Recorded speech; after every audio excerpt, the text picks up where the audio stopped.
Unnao rape case के आरोपी कुलदीप सेंगर को कोर्ट द्वारा जमानत मिलने के बाद दिल्ली में महिलाओं ने पीड़िता को इंसाफ दिलाने के लिए कमर कस ली है।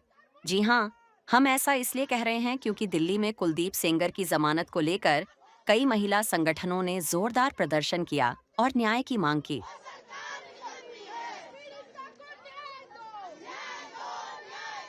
आपको बता दें कि इस केस में आरोपी को जमानत मिलने के बाद पूरे देश में रोष बढ़ता जा रहा है। बहरहाल जो भी हो, लेकिन इन तस्वीरों को देखकर यही लग रहा है कि महिलाएं जी तोड़ मेहनत कर पीड़िता को न्याय दिलाने में लगी हुई हैं।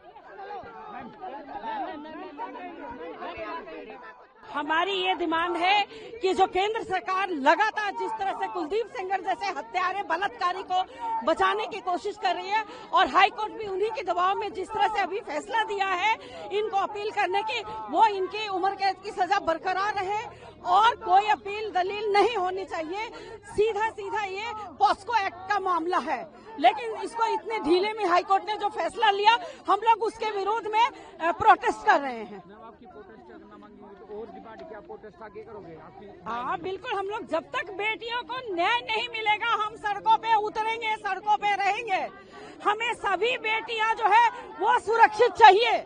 इसलिए कर रहे हैं कि कुलदीप सेंगर जैसे बलात्कारी और हत्यारे को जमानत दे दी गई है। हमारी मांग है कि सेंगर की जमानत को रद्द किया जाए और उनकी उम्र कैद को बरकरार रखा जाए, पीड़िता को संरक्षण दिया जाए और बलात्कारियों और हत्यारों को संरक्षण देना बंद किया जाए। चाहे आपका पद कुछ भी हो, धर्म कुछ भी हो, जात कुछ भी हो, दोषी दोषी होता है, सजा का पात्र होता है, उसकी सजा में नरमी कभी ना बढ़ती जाए। जैसे कि आपको न्याय नहीं मिलेगा, क्या प्रोटेस्ट आप आगे भी करेंगे? बिल्कुल करेंगे, करते आए हैं और करेंगे। आज हम यहाँ आए हैं, हम बिल्कुल शांतिपूर्ण तरीके से हाईकोर्ट से गुहार लगाने आए हैं कि इस बेटी के साथ जो अन्याय हुआ है उसे रिवोक किया जाए, फिर से उसकी एक जो पिटीशन हम फाइल करने वाले हैं उसकी सुनवाई हो और इसे न्याय मिले। इसीलिए हम यहाँ पर एकत्रित हुए हैं।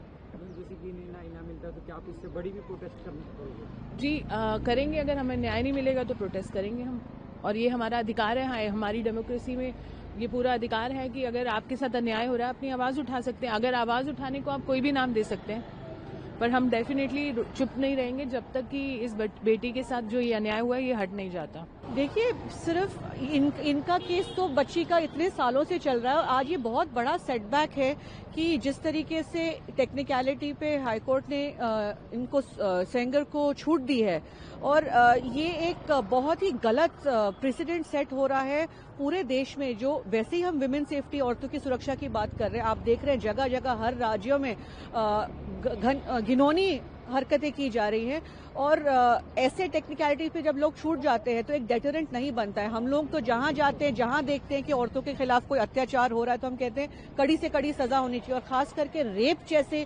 केस में आई थिंक लाइफ सेंटेंस भी काफी नहीं है, क्योंकि अगर आप ऐसे केसेस में भी, इतना बड़ा हाई प्रोफाइल केस है उसमें भी कोर्ट अगर बायस हो रही है, मैं कोर्ट के ऊपर उस तरीके से आरोप नहीं डालूंगी, पर अगर टेक्निकलिटी पे जैसे कहा छूट सकते हैं, तो ये बाकी औरतों के लिए क्या मैसेज है? आज आरोपी सुरक्षित है, लेकिन जो विक्टिम है वो दर दर भटक रहे हैं न्याय के लिए। इतने सालों की जो न्याय की लड़ाई थी, तो भी उसका परिवार सुरक्षित नहीं था, वो खुद सुरक्षित नहीं थी। आज इस तरह की जो कोर्ट से जो रूलिंग आई है, उसकी वजह से इनका जो आत्मविश्वास है कितना डाउन होता है, और ना ही इनका देश भर की औरतों का। आज हम यहाँ इसलिए खड़े हैं क्योंकि हम आवाज बनना चाहते हैं औरतों के हक में कि अगर औरतों की सुरक्षा नहीं मिलती है और अगर हम न्यायालय पे नहीं जाते हैं, हम सरकार से नहीं अपील कर सकते, तो फिर कहाँ जाएंगी इस देश की औरतें? ये आप लोग प्लीज, आपसे रिक्वेस्ट है कि यहाँ पे इस तरह का कोई धरना प्रदर्शन करना बिल्कुल गैर कानूनी है, और यहाँ पे धारा 163 BNSS लगी हुई है। आप लोग प्लीज यहाँ से जाइए।